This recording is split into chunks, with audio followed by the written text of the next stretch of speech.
orang yang kena kusta itu dikutuk oleh Tuhan. Dan Tuhan tidak senang dengan orang itu. Nah, karena itulah saudara-saudara, kalau ini penyakit dari Tuhan, tabib mana yang bisa menyembuhkan? Gak bisa. Karena itu pada zaman itu, semua tabib tidak ada yang mengupayakan pengobatan. Karena bagi mereka kalau ini sakit dari Tuhan, hanya Tuhan yang bisa sembuhkan. Dan karena itu manusia tidak bisa, maka upaya mencari obat kusta pun tidak mau dilakukan. Tak selalu Tuhan menjawab doa, namun Dia beri yang terbaik di waktu yang tepat. Kita berdoa. Tuhan, kami mengucap syukur karena pimpinan Tuhan sampai dengan hari terakhir di tahun 2024 ini. Hati kami meluap dengan syukur dan keluar lewat puji-pujian kami. Biarlah suara kami, tepuk tangan kami, hati kami, pikiran kami, persembahan, talenta kami, semuanya mempermuliakan nama Tuhan. Sekarang tiba saatnya kami mendengar firman. Mari berbicaralah kepada kami, nyatakanlah kebenaran-Mu, dan biarlah kami semua selalu diajar, dinasihati, ditegur, dididik melalui firman Tuhan. Kami siap mendengarnya, Tuhan memimpin kami. Dalam nama Yesus kami berdoa. Amin. Baik Bapak Ibu Saudara-saudara, di penghujung tahun 2024 ini, saya akan menyampaikan firman Tuhan. Temanya adalah buruk atau baik. Nah, apa maksud dengan tema ini? Apa yang buruk dan apa yang baik? Nanti akan saudara pahami pada waktu saya jelaskan ini atau pada bagian akhir dari khotbah ini. Nah, sekarang saya mau membahas satu teks, Lukas 17 ayat 11 sampai 19. Dalam perjalanannya ke Yerusalem, Yesus menyusur perbatasan Samaria dan Galilea. Ketika dia memasuki suatu desa, datanglah 10 orang kusta menemui dia. Mereka tinggal berdiri agak jauh dan berteriak, "Yesus, Guru, kasihanilah kami." Lalu dia memandang mereka dan berkata, "Pergilah, perlihatkanlah dirimu kepada imam-imam." Dan sementara mereka di tengah jalan, mereka menjadi tahir. Seorang dari mereka ketika melihat bahwa dia telah sembuh, kembali sambil memuliakan Allah dengan suara nyaring. Lalu tersungkur di depan kaki Yesus dan mengucap syukur kepadanya. Orang itu adalah seorang Samaria. Lalu Yesus berkata, "Bukankah 10 orang tadi semuanya telah menjadi tahir? Di manakah yang 9 orang itu? Tidak adakah di antara mereka yang kembali untuk memuliakan Allah selain daripada orang asing ini?" Lalu dia berkata kepada orang itu, "Berdirilah dan pergilah, imanmu telah menyelamatkan engkau." Nah, saudara, saya mau bahas kisah ini. Ini kisah sudah terkenal. Saya mau bahas kisah ini dalam 3 bagian. Pertama, mari kita lihat betapa sengsaranya kehidupan 10 orang kusta ini. Nah, cerita ini diawali dengan keterangan bahwa dalam sebuah perjalanan ada 10 orang kusta yang menemui Yesus, dan dari ayat 16 kita tahu bahwa 1 orang adalah orang Samaria. Sementara sisanya 9 orang itu pasti adalah orang Yahudi. Nah, saudara-saudara, tidak ada keterangan apa-apa tentang penderitaan mereka atau kesengsaraan mereka. Tapi keterangan bahwa mereka menderita sakit kusta, ini sebenarnya kalau kita mengetahui ini sungguh-sungguh, sebenarnya ini menggambarkan penderitaan mereka yang begitu luar biasa. Memangnya menderita seperti apa? Saudara, pada zaman Yesus di wilayah Palestina ada banyak orang terkena sakit kusta, dan boleh dikatakan bahwa sakit kusta pada zaman itu tidak hanya dilihat sebagai sebuah persoalan medis, ya. Kalau saat ini saudara sakit flu, ya orang anggap saudara kena virus kah atau apa ya. Nah, tapi kalau zaman itu saudara, orang terkena sakit kusta itu bukan hanya soal kesehatannya, tapi ada persoalan teologis di balik itu.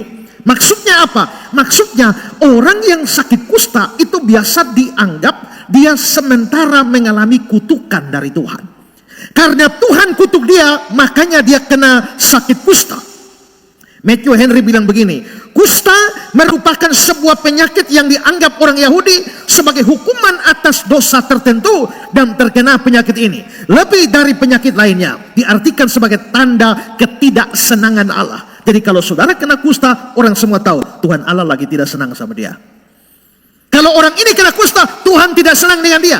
Maka orang yang kena kusta, orang yang dianggap sedang dikutuk dan menjadi objek dari ketidaksenangan Allah.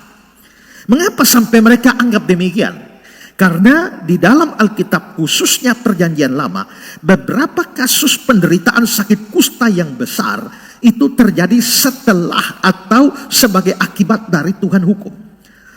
Saudara, Musa dipakai oleh Tuhan memimpin orang Israel keluar dari Mesir. Tapi ada dua saudara Musa, yaitu Miriam dan Harun, itu iri hati dengan Musa. Lalu mereka mulai di belakang-belakang mulai ngomongin Musa yang tidak enak, dan akibatnya Tuhan tahu itu. Bilangan 12. Kita juga dia berfirman, dan kedengarannya lah hal itu kepada Tuhan. Sebab itu bangkitlah murka Tuhan kepada mereka, lalu pergilah. Dan ketika awan telah naik atas kemah, maka tampaklah Miriam kena kusta putih seperti salju.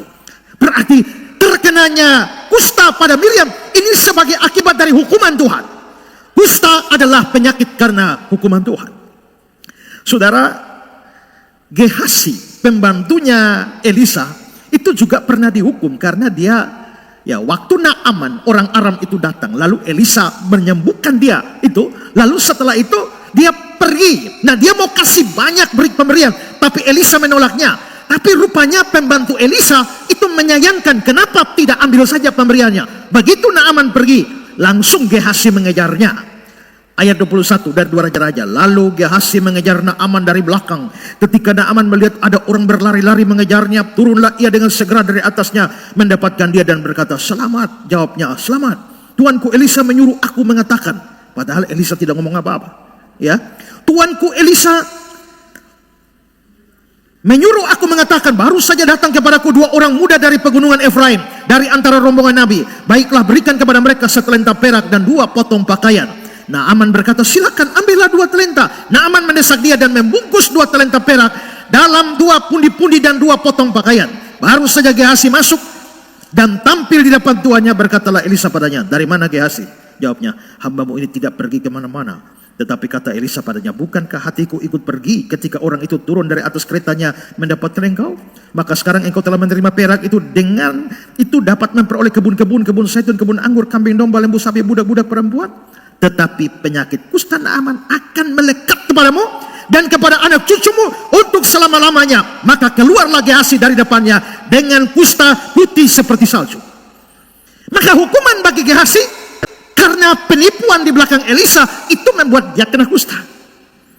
Raja Uzia itu juga punya persoalan yang sama. Dia melanggar peraturan imamat, di mana melakukan sesuatu yang harusnya hanya imam yang boleh melakukan. 2 Tawarik 26. Setelah dia menjadi kuat, dia menjadi tinggi hati, sehingga dia melakukan hal yang merusak. Dia berubah setia pada Tuhan Allahnya. Dia masuk bait Tuhan, membakar ukupan di atas pembakaran ukupan. Tapi Imam Asarya mengikuti dari belakang dan berkata, "Hai Uzia, engkau tidak berhak membakar ukupan kepada Tuhan." Tapi Uzia dengan bokor ukupan di tangannya untuk dibakar menjadi marah. Sementara amarahnya meluap terhadap para imam, timbullah penyakit kusta pada dahinya. Lalu di ayat 20, dia sakit kusta pada dahinya. Tuhan telah menimpakan tulah kepadanya. Ayat 21, Raja Uzia sakit kusta sampai kepada hari matinya. Jadi dari kasus-kasus ini, orang dihukum Tuhan langsung dengan kusta. Maka anggapannya adalah orang yang kena kusta itu dikutuk oleh Tuhan, dan Tuhan tidak senang dengan orang itu. Nah, karena itulah saudara-saudara, kalau ini penyakit dari Tuhan, tabib mana yang bisa menyembuhkan? Gak bisa. Karena itu pada zaman itu semua tabib tidak ada yang mengupayakan pengobatan.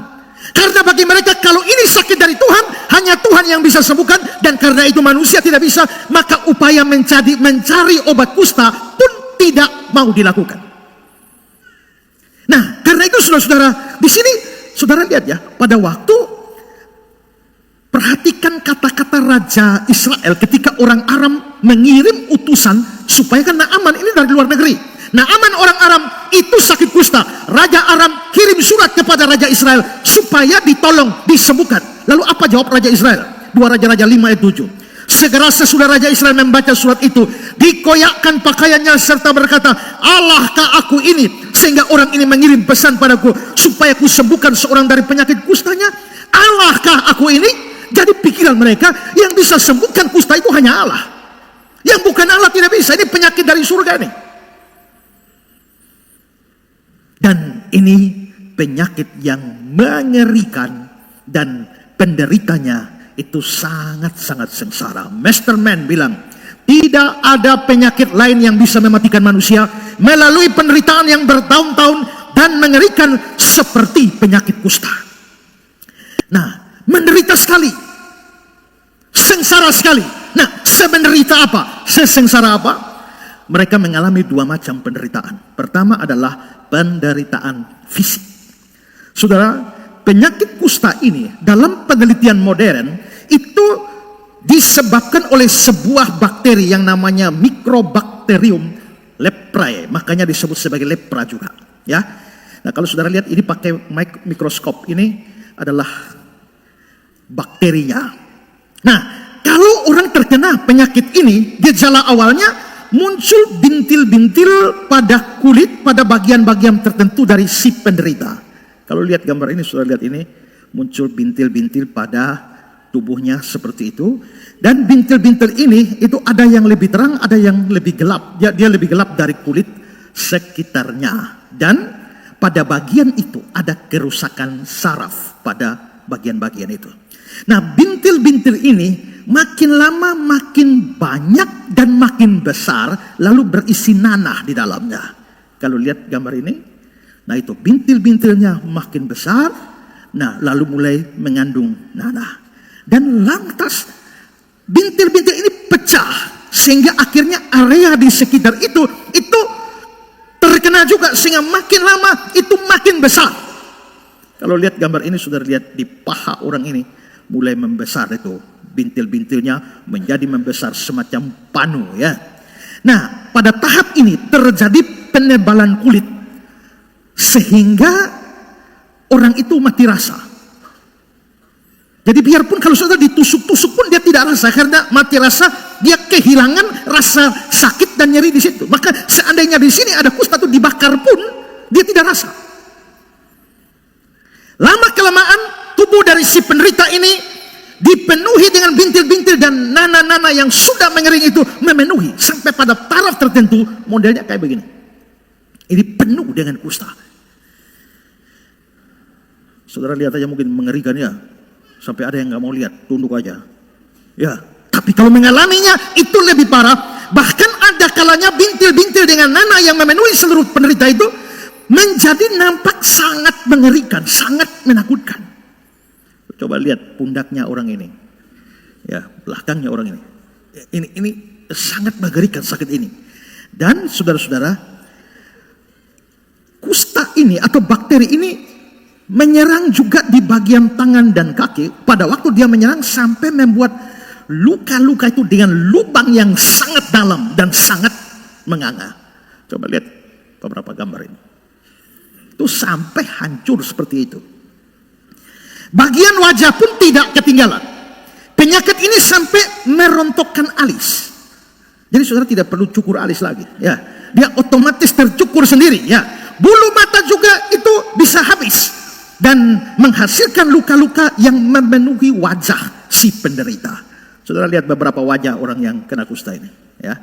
Nah, sampai taraf tertentu dia menyerang bola mata. Dia menyerang bola mata sehingga mata itu mengalami, dia mulai membelalak.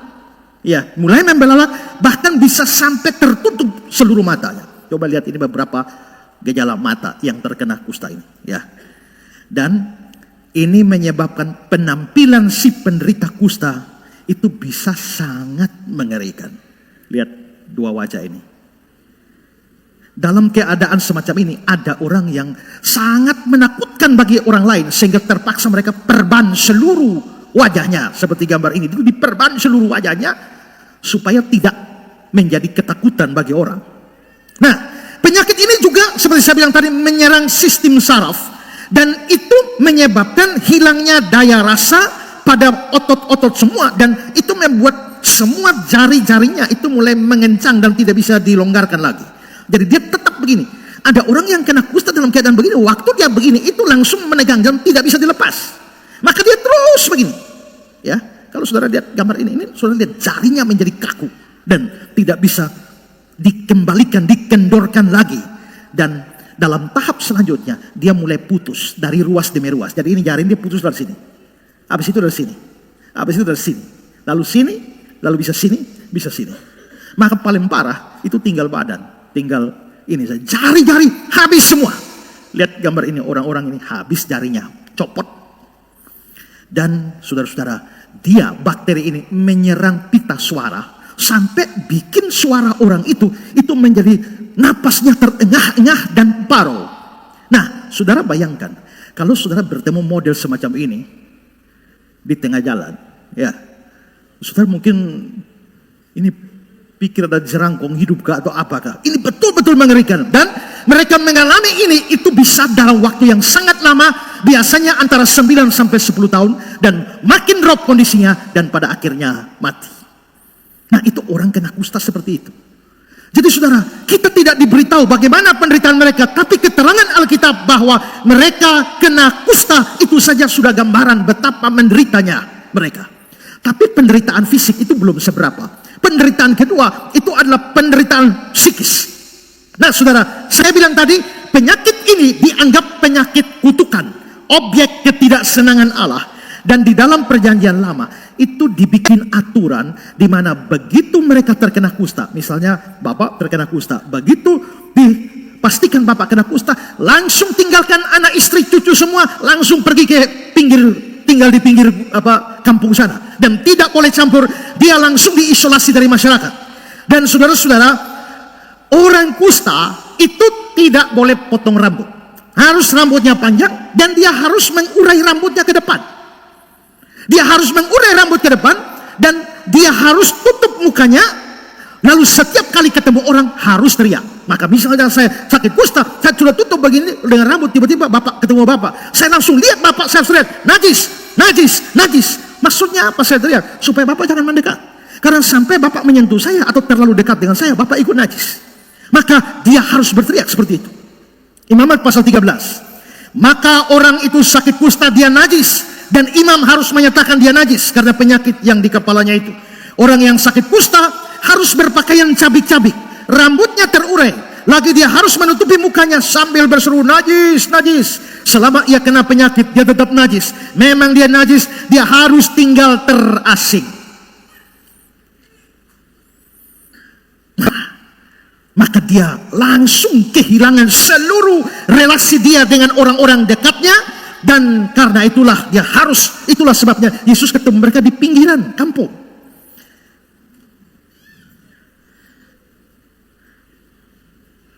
Dehir berkata, orang sakit kusta pada waktu itu menderita secara hebat. Bukan saja karena penyakit itu sering lambat laun merusak tubuh mereka, melainkan juga karena mereka dibuang dari masyarakat. Mereka tidak boleh mendekati orang sehat. Coba lihat bacaan kita tadi ayat 12-13. Ketika memasuki suatu desa, datanglah 10 orang kusta menemui dia. Mereka tinggal berdiri agak jauh. Kenapa agak jauh? Karena tidak boleh mendekati orang sehat. Bahwa penderita kusta betul-betul dikucilkan dari masyarakat. Kita coba lihat keterangan dari Barclay. Pada zaman Yesus di Yerusalem, semua penderita penyakit kusta dilarang memasuki kota Yerusalem dan kota-kota lain yang bertembok keliling. Karena kalau mereka masuk temboknya keliling, mereka menajiskan satu kota.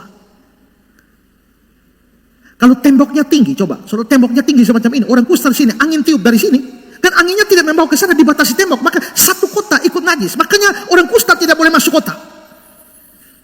Di dalam sinagog, rumah ibadah, ada ruangan khusus yang terpencil, yang dikhususkan bagi mereka. Ruangan itu biasanya dalam ukuran sempit sekali dan disebut sebagai mekitsa. Di dalam hukum agama Yahudi ada 61 macam sentuhan yang bisa menajiskan. Sentuh ini najis, sentuh mayat najis, sentuh ini najis, ini najis. Nah, ada 61 sentuhan yang bisa bikin najis. Yang pertama menyentuh mayat dan yang kedua menyentuh penderita kusta. Jadi sentuh penderita kusta itu ranking 2 yang menajiskan. Jadi penderita penyakit kusta memang dianggap hampir sama dengan orang yang sudah mati. Kalau terjadi pada kalau terjadi bahwa ada penderita kusta yang menyandarkan kepalanya di sebuah rumah, maka seluruh rumah itu pun jadi najis. Menyapa atau memberi salam kepada penderita kusta di tempat umum pun dianggap melanggar hukum. Tak boleh ada orang yang mendekati penderita penyakit kusta kurang dari setengah meter. Kalau ada angin bertiup dari arah penderita kusta, maka semua orang menyingkir paling sedikit sejauh 50 meter. Para rabi Yahudi tidak akan mau membeli makanan apapun yang dijual di jalan yang dilewati penderita penyakit kusta. Bahkan ada seorang rabi yang bangga karena dia selalu mengusir penderita kusta dengan jalan melemparnya dengan batu. Sedang rabi yang lain dengan suka bersembunyi atau menyingkir jauh-jauh kalau melihat ada orang sakit kusta. Dan mereka dianggap sudah mati. Barclay bilang, abad pertengahan yang memberlakukan hukum Musa, imam yang memakai stolanya dan membawa salib menuntun orang kusta ke gereja melaksanakan pelayanan penguburan untuknya. Orang kusta adalah seorang yang dianggap sudah mati meskipun masih hidup. Terus, dia harus mengenakan pakaian hitam agar semua orang tahu dia juga tinggal di rumah orang kusta. Dia tidak boleh masuk ke dalam gereja. Tapi sementara kebaktian di gereja berlangsung, dia boleh mengintip melalui lubang dinding gereja yang memang khusus dibuat bagi orang kusta. Nah, demikianlah gambaran penderitaan orang kusta. Dan ini berarti bahwa 10 orang kusta itu memang sedang mengalami penderitaan fisik yang berat, sekaligus penderitaan psikis juga yang tidak kalah berat, bahkan terisolasi dari masyarakat. Dan rupanya sesuatu yang menarik, penderitaan mereka, saudara lihat ya, orang Yahudi dan Samaria itu musuhan. Dalam keadaan sehat tidak bisa sama-sama. Tapi gara-gara semuanya kena kusta, 9 orang Yahudi ngumpul dengan 1 orang kusta. Kenapa? Karena mereka mempunyai penderitaan yang sama. Barclay bilang, jika air bah membanjiri sebuah negeri dan binatang-binatang liar mencari daratan yang tinggi demi keselamatan mereka, kita akan menemukan bahwa binatang-binatang yang tadinya mangsa binatang liar itu justru berdiri bersama-sama di atas tanah kering. Si pemangsa telah lupa akan keganasannya. Karena apa? Karena sama-sama menderita. Karena itu kadang-kadang diperlukan penderitaan bersama supaya orang bisa bersatu. Ya, kalau semua aman, A dengan B baku gigit. Tapi begitu ada musuh bersama, penderitaan bersama, A dan B itu bisa bersatu. Nah, 2 kelompok ini, Yahudi dan Samaria, bersatu, hidup bersama dalam satu komunitas orang kusta ketika mereka sama-sama menderita. Jadi betapa menderitanya mereka. Nah, itu yang pertama. Sekarang yang kedua. Betapa hebatnya kasih dan kuasa Yesus atas mereka. Waktu Yesus lewat, 10-nya minta tolong. Ayat 12. Ketika ia memasuki satu desa, datanglah 10 orang kusta menemui dia. Mereka tinggal berdiri agak jauh dan berteriak, Yesus, Guru, kasihanilah kami. Saudara, mereka tidak minta disembuhkan, hanya bilang minta kasihanilah kami. Tapi kita tahu pasti maksudnya kasihanilah kami itu sama dengan minta disembuhkan. Dan saudara-saudara, dari mana mereka bisa minta Yesus? Mungkin mereka sudah dengar Yesus sebelumnya. Mereka pasti sudah dengar bahwa Yesus menyembuhkan berbagai macam penyakit, bikin banyak mujizat, banyak keajaiban. Bahkan mungkin mereka pernah mendengar kasus orang kusta yang lain juga disembuhkan Yesus. Seperti dalam Matius pasal 8. Dan karena itu, begitu tahu Yesus lewat, mereka langsung berteriak, kasihanilah kami. Dan apa yang dikatakan Yesus? Ayat 12. Pergilah, perlihatkanlah dirimu kepada imam. Saudara, kenapa Yesus menyuruh mereka memperlihatkan diri kepada imam? Karena ini penyakit kutukan. Waktu orang kena gejala kusta, imam yang periksa dia, lalu imam keputusan, ya kusta, langsung singkirkan dia. Nah, kalau dia mengaku sudah sembuh, maka butuh imam lagi yang periksa. Baru nanti imam akan keluarkan surat keterangan sembuh. Setelah ada surat keterangan sembuh, baru dia bisa kembali ke keluarganya, baru kembali ke masyarakat, baru bisa diterima di dalam komunitasnya. Tanpa itu tidak bisa. Itu diatur dalam Imamat 14. Inilah yang harus menjadi hukum tentang orang sakit kusta pada hari pentahirannya. Dia harus dibawa kepada imam dan imam harus pergi keluar perkemahan, dan kalau menurut pemeriksaan imam penyakit kusta telah sembuh daripadanya, maka imam harus, ada aturan-aturan lain. Jadi memang imam yang harus menentukan. Karena itu Yesus tidak langsung menyembuhkan mereka. Mengapa Yesus tidak langsung menyembuhkan mereka pada saat itu? Matthew Henry bilang ada banyak kemungkinan. Pertama, mungkin Yesus mau menguji iman mereka. Karena apa, saudara? Ini masih sakit kusta. Kasihanilah aku, perlihatkan dirimu pada imam. Nah, itu artinya apa? Mereka harus yakin bahwa di tengah jalan sembuh. Karena kalau sampai depan imam dan ternyata tidak sembuh, itu namanya cari gara-gara. Karena itu maka kalau mereka pergi, mereka harus yakin ini menghadap imam menyatakan sudah sembuh. Artinya mereka juga harus percaya di tengah jalan pasti mujizat terjadi. Maka Yesus tidak menyembuhkan langsung, suruh ke imam. Kemungkinan pertama untuk menguji iman mereka. Yang kedua, mungkin juga Yesus mau agar hukum Taurat yang waktu itu belum dibatalkan itu harus tetap dilakukan, harus tetap dijaga. Kemungkinan lain adalah bahwa Yesus menjaga penghormatan kepada para imam yang memang diberikan tugas oleh Tuhan, oleh firman Tuhan untuk melakukan tugas-tugas pengecekan seperti itu. Atau ada kemungkinan lain, Yesus sengaja suruh mereka pergi ke imam. Nanti imam periksa, imam akan kaget karena kesembuhannya begitu sempurna. Dan mungkin imam akan bertanya, bagaimana kalian bisa sembuh? Dan mereka akan merujuk kepada Yesus. Jadi ada banyak kemungkinan. Tapi terlepas dari itu memang mereka sembuh di tengah jalan. Ayat 14, dan sementara mereka di tengah jalan, mereka menjadi tahir. Mujizat terjadi di tengah jalan. Saya baca banyak komentar tentang ini. Dan ada banyak penulis yang berikan penerapan di sini. Memang kalau lakukan berjalan dengan Tuhan itu nggak bisa menunggu sudah oke di depan baru jalan. Kadang-kadang justru di tengah jalan baru Tuhan bikin keajaiban.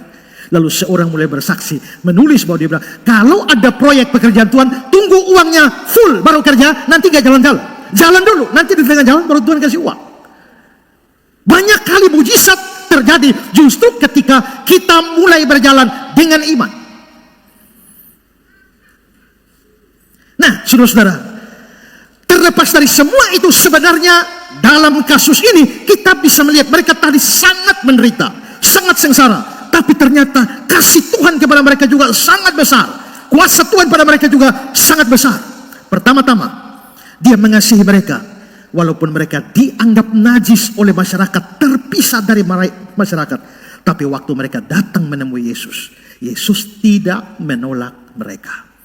Ini kasih yang luar biasa. Betapa Dia mengasihi mereka dengan menyuruh mereka pergi perlihatkan diri pada imam.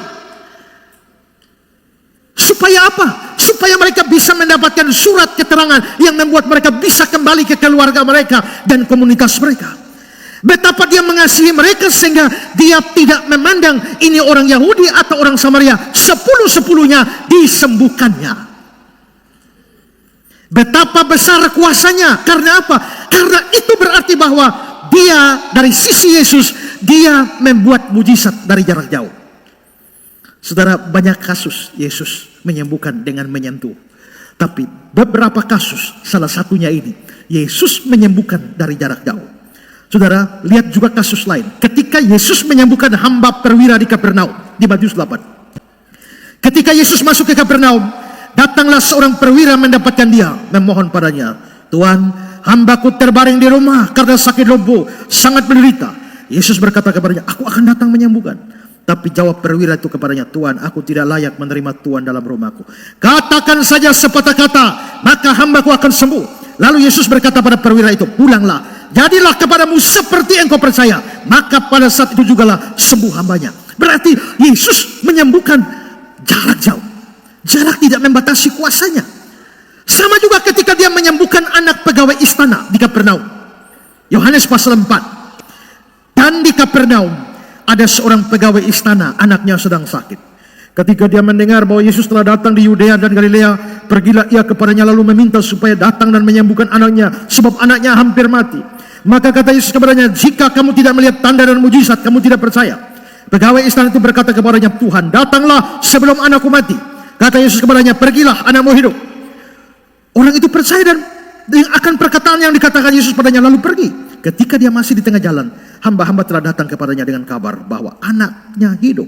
Dia bertanya pada mereka, pukul berapa anak itu mulai sembuh? Jawab mereka, kemarin siang pukul 1 demamnya hilang. Maka teringatlah ayat itu bahwa pada saat itulah Yesus berkata, anakmu hidup. Lalu dia pun percaya dan seluruh keluarganya. Maka kita bisa lihat dua kasus ini ditambah dengan kasus penyembuhan orang kusta. Ada 3 kasus di mana Yesus menyembuhkan dari jarak jauh. Dan itu berarti bahwa betapa hebatnya kuasa Yesus yang dialami oleh 10 orang kusta ini. Saya berikan kutipan dari Game Space. Yesus, aku begitu takjub dan terpesona oleh kuasa-Mu yang luar biasa, yang mampu menyatakan diri-Mu tanpa dibatasi oleh waktu atau jarak. Betapa ajaibnya bahwa hanya dengan sepatah kata seperti yang Engkau ucapkan kepada 10 orang kusta di tengah jalan, pergilah, perlihatkanlah dirimu kepada imam-imam. Mereka langsung sembuh dalam perjalanan mereka, meskipun mereka masih jauh dari tujuan mereka. Tidak ada yang lebih kuat dari suara-Mu yang mampu mengatasi segala penyakit dan penderitaan tanpa perlu menyentuh atau berada di dekat orang yang membutuhkan. Kuasa-Mu begitu besar, tidak terbatas oleh ruang dan waktu, dan hanya dengan firman-Mu segala sesuatu bisa berubah. Engkau menunjukkan bahwa Engkau adalah Tuhan yang mengatasi segala sesuatu di luar kemampuan dan pemahaman manusia. Inilah bukti bahwa tidak ada yang mustahil bagimu. Kuasa Dia begitu hebat. Dan ini dialami oleh 10 orang kusta. Daniel 4, betapa besarnya, betapa hebatnya mujizat-mujizatnya. Yoel 2 ayat 11, betapa hebat dan sangat dahsyat. Jadi 10 orang itu memang sudah mengalami kasih yang besar, kuasa yang besar. Sekarang pertanyaannya adalah, dibanding 10 orang kusta itu dengan kita hari ini, kita dapat kasih yang lebih besar? Dapat kuasa yang lebih besar? Ya. Karena pengalaman 10 orang kusta, mereka hanya mendapatkan berkat kesembuhan. Tapi beda dengan kita sekarang yang berkatnya sudah melampaui berkat secara fisik, bahwa kita mengalami berkat keselamatan. Tadi lagu Thank You Lord for saving my soul. Terima kasih karena keselamatan jiwa itu lebih mahal dari segala macam berkat yang kita terima. Dan kita menerimanya sebegitu rupa seperti khotbah saya pada hari Natal kemarin. Allah tidak punya kewajiban menyelamatkan kita. Allah tidak rugi kalau Dia membinasakan kita. Allah tidak untung kalau Dia menyelamatkan kita. Tapi masih mau selamatkan juga. Kenapa? Ya karena kasih karunia. Nah, maka sebenarnya dalam konteks keselamatan, kita pun telah mengalami kuasa Tuhan yang begitu hebat. Makanya di dalam pembahasan tentang kematian Kristus yang menebus, kebangkitan Kristus, Paulus bilang dalam Efesus 1, dan betapa hebat kuasanya bagi kita yang percaya. Hebat. Kuasa Tuhan bagi kita yang percaya begitu hebat. Kasih Tuhan yang bagi kita yang percaya begitu hebat. Kita baru merayakan Natal, puncak kasih Allah di dalam Natal. Karena itulah kehidupan kita, bahkan setiap tarikan napas kita sampai hari terakhir di tahun ini, itu adalah bukti kasih kuasa Tuhan yang begitu hebat di dalam hidup kita. Sekarang yang ketiga, kalau tadi kita lihat betapa hebatnya menderitanya, betapa kasih dan kuasa begitu hebat. Sekarang betapa buruknya dan baiknya respon mereka. Inilah yang menjadi dasar saya angkat tema buruk atau baik. Saudara, setelah melihat begitu menderita dan begitu besar kuasanya, respon mereka ayat 15-17. Seorang dari mereka ketika melihat telah sembuh, kembali sambil memuliakan Allah dengan suara nyaring, lalu tersungkur di depan kaki Yesus mengucap syukur kepadanya. Orang itu orang Samaria. Lalu Yesus berkata, bukankah 10 orang tadi semua telah menjadi tahir? Di mana yang 9 orang itu? Tidak adakah di antara mereka kembali memuliakan Allah selain daripada orang asing ini? 10 orang ini, satu kembali mengucap syukur, 9-nya hilang. Berarti setelah sama-sama menderita begitu hebat, sama-sama merasakan kasih dan kuasa begitu hebat, responnya ternyata beda. 9 orang responnya buruk, 1 orang responnya baik. Sekarang saya akan bahas lebih detail. Pertama mari kita lihat reaksi buruknya. Saudara, kenapa 9 orang ini tidak kembali? Menurut saudara kenapa? Ini dalam perjalanan menuju imam. Kesembuhan terjadi di tengah jalan sebelum ketemu imam. Besar kemungkinan 9 orang ini memilih melanjutkan kepada imam. Yang satu langsung balik. Yang 9 kita ke imam dulu. Jadi sebenarnya kalau tidak langsung balik juga tidak apa-apa. Ke imam dulu. Masalahnya setelah ketemu imam terus. Gak balik-balik juga. Mungkin setelah ketemu imam, mereka sudah lama tidak ketemu maitua, lama tidak ketemu anak-anak, lama tidak ketemu, dalam kegirangan yang begitu besar setelah dari imam dan dapat surat keterangan, langsung kembali kepada hidup mereka dan lupa kepada Dia yang telah menyatakan kasih dan kuasanya. Dan inilah sikap yang buruk, respon yang buruk. Dan ini juga adalah respon yang buruk dari setiap anak-anak manusia yang sudah begitu merasakan betapa besar kasih Tuhan, tetapi lupa bersyukur kepadanya. Barclay bilang begini, tidak ada satupun cerita di dalam Injil-Injil yang begitu perih memperlihatkan betapa tidak berterima kasihnya manusia. Orang-orang kusta itu datang pada Yesus dengan kerinduan yang hampir-hampir putus asa. Dia menyembuhkan mereka. 9 orang tidak pernah kembali untuk mengucap terima kasih. Demikian sering terjadi. Seseorang telah memperoleh apa yang ia inginkan, tapi tidak pernah mengucapkan terima kasih. Waktu saya baca tulisan Barclay tulisannya dia bagi 3. Pertama, ada banyak orang tidak tahu berterima kasih kepada orang tuanya. Dan Barclay menyerang semua anak yang menikmati kebaikan orang tua, tapi tidak berterima kasih pada orang tua, malah kualat kepada orang tua. Ada anak-anak begini yang di sini yang tidak tahu berterima kasih pada orang tua. Sampai kalau saya sedih kalau melihat ada anak-anak yang sampai berkelahi dengan orang tuanya, makin hancur isi dalam punya orang tua. Mana kualat itu. Kedua, Barclay bilang, setelah dia bilang ada banyak anak tidak berterima kasih pada orang tua. Kedua, ada banyak orang tidak berterima kasih kepada sesamanya. Lalu dibagi lagi, ada orang yang menerima kebaikan secara jasmani tapi tidak berterima kasih. Ada orang-orang yang menerima kebaikan secara rohani tapi juga tidak terima kasih. Pikirkanlah, kalau saudara bisa bertumbuh secara iman, pengetahuan kebenaran bertambah, itu tidak terlepas dari usaha dan pemberitaan dari hamba-hamba Tuhan. Tapi banyak orang tidak berterima kasih. Hujat balik ada. Dan yang ketiga, Barclay bilang bahwa orang tidak berterima kasih pada akhirnya kepada Allah. Nah, ini yang harus kita pikirkan, ini reaksi buruk. Bagaimana dengan kita? Kita harus pikir bahwa memang terlalu banyak kita menikmati begitu berkat kasih setiap Tuhan. Pertama-tama berkat keselamatan dan masih banyak berkat lain. Lagu Kirong Jemaat bilang, coba hitung berkatmu. Kau niscaya kagum oleh kasih-Nya. Kadang-kadang kita tahu ya saya diberkati, tapi kalau tidak dirinci, kita mungkin merasa tidak cukup kuat pengaruhnya kepada kita. Saya berikan kutipan ini. Seringkali kita tidak menyadari betapa banyaknya berkat yang telah kita terima. 1, berkat keselamatan ini sebagai anugerah terbesar. Dalam Kristus kita telah menerima anugerah pengampunan dosa, hidup kekal, dan hubungan dipulihkan dengan Allah. Itu berkat paling besar. Kedua, berkat rohani yang meneguhkan iman. Sepanjang tahun ini, berapa banyak dari kita dikuatkan, dituntun, dihibur oleh firman Tuhan. Kita mungkin lupa berapa banyak doa yang Tuhan jawab atau kabulkan. Bahkan doa yang belum dikabulkan adalah bentuk kasih-Nya memberikan yang terbaik bagi kita. Kita juga telah menikmati dukungan dari sesama saudara seiman, saling menguatkan, saling mendoakan, saling melayani. Itu juga berkat. Ketiga, berkat jasmani untuk menopang hidup. Kita masih dapat bernapas, berjalan, beraktivitas. Setiap napas adalah bukti kemurahan Tuhan. Meskipun mungkin tidak semuanya mudah, Tuhan telah mencukupkan kebutuhan kita sehari-hari. Banyak dari kita menikmati kebersamaan dengan keluarga, teman, orang terkasih.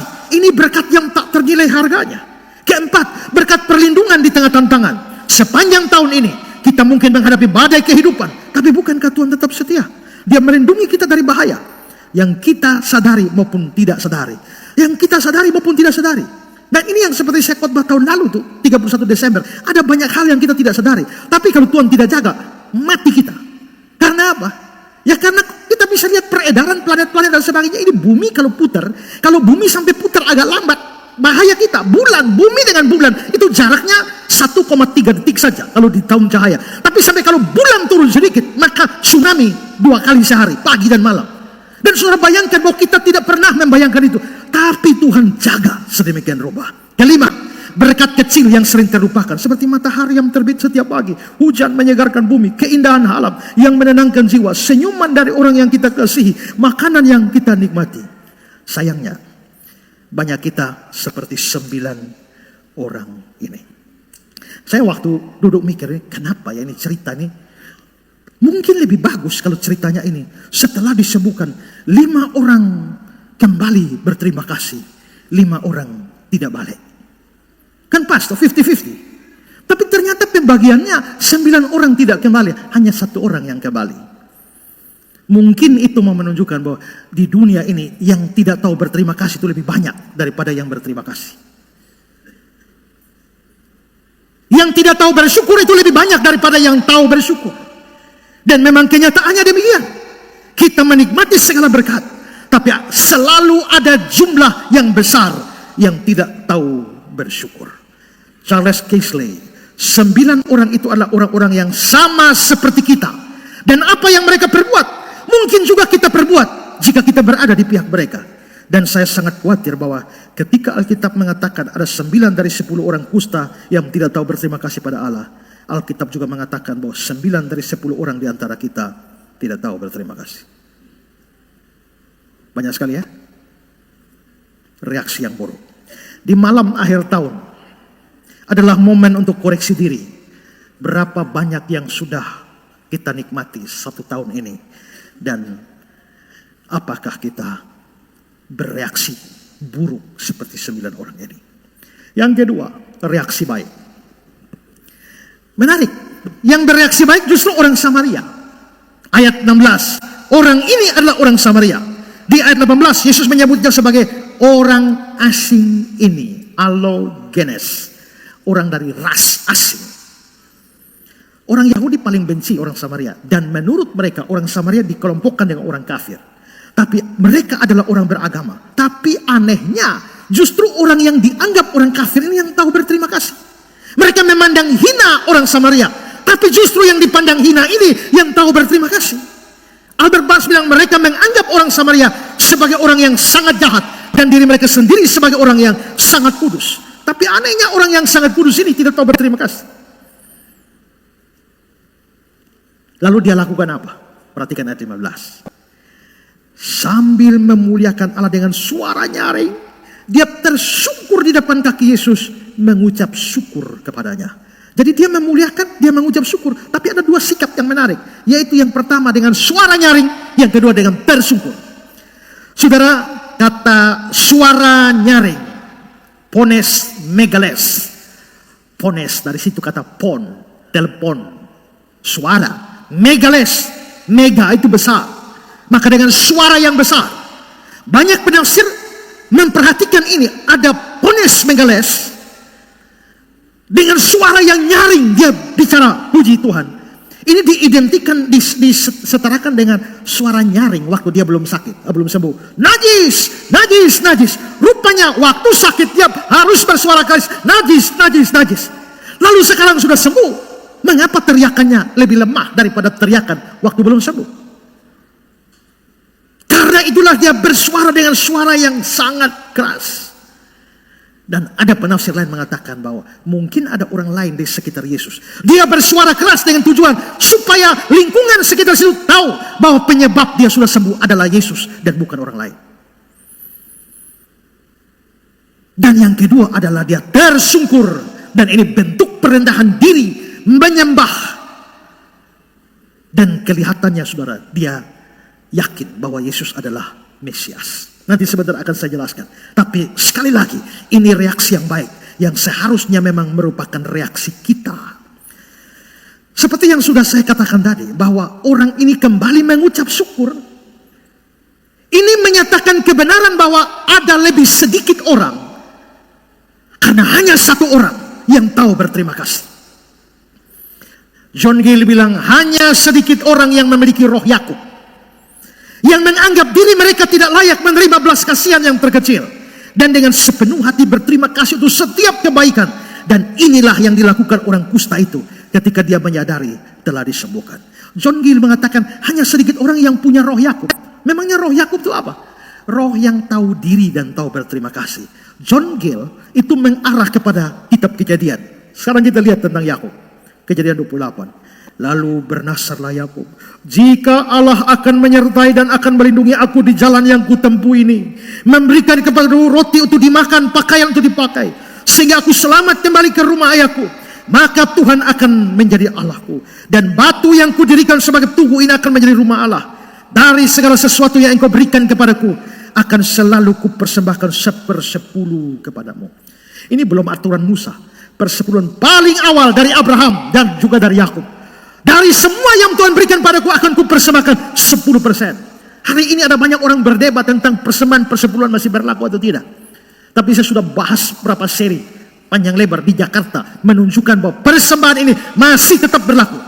Diberikan di perjanjian lama, tidak ada yang menganulir dalam perjanjian baru.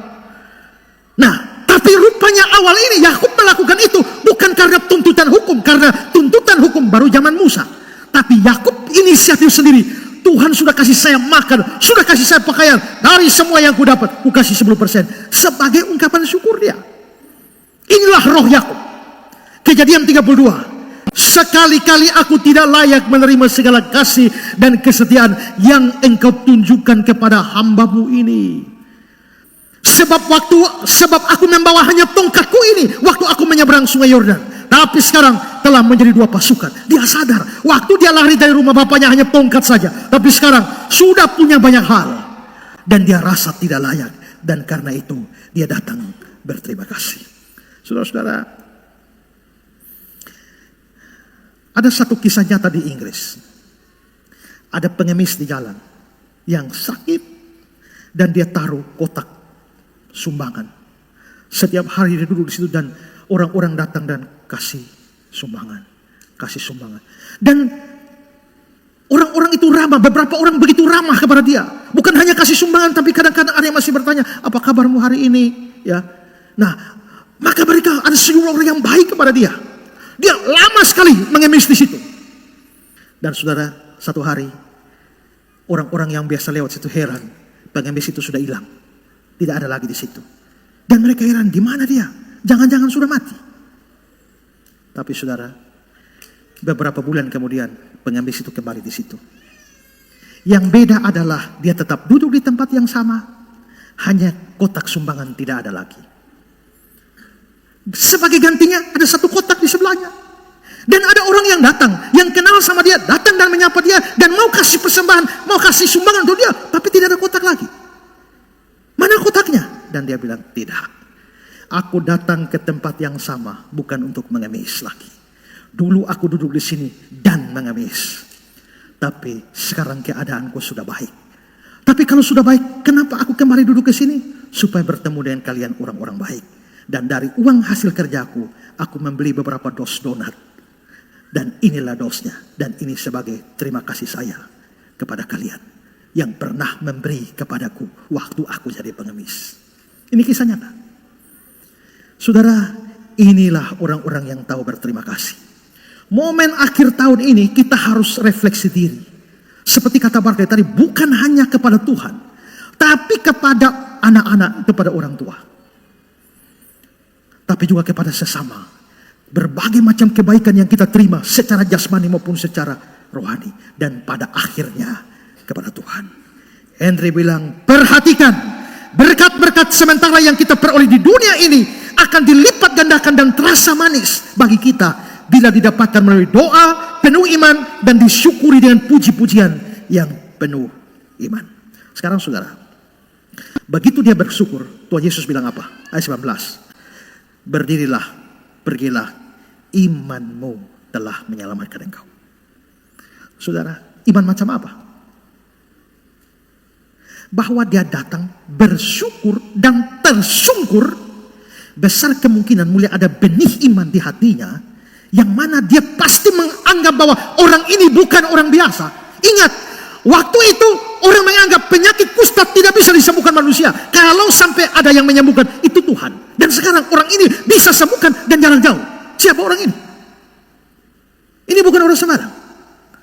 Minimal dia yakin bahwa itu Mesias. Karena pengharapan tentang Mesias ada juga di dalam Samaria. Dan karena itu dia datang dan tersungkur di depannya. Nah, begitu dengan kalian ada benih iman yang kecil di dalam hatinya. Dan melihat itu, Yesus bilang, pergilah, imanmu telah menyelamatkan engkau. Sekarang saudara, 10 orang ini, mereka dapat berkat yang sama, yaitu kesembuhan. Tapi untuk keselamatan, hanya 1. 9 orang yang lain dapat kesembuhan. Dan pergi terus, tidak balik-balik. Tapi yang 1, kesembuhan yang dia dapat, membawa dia kepada iman.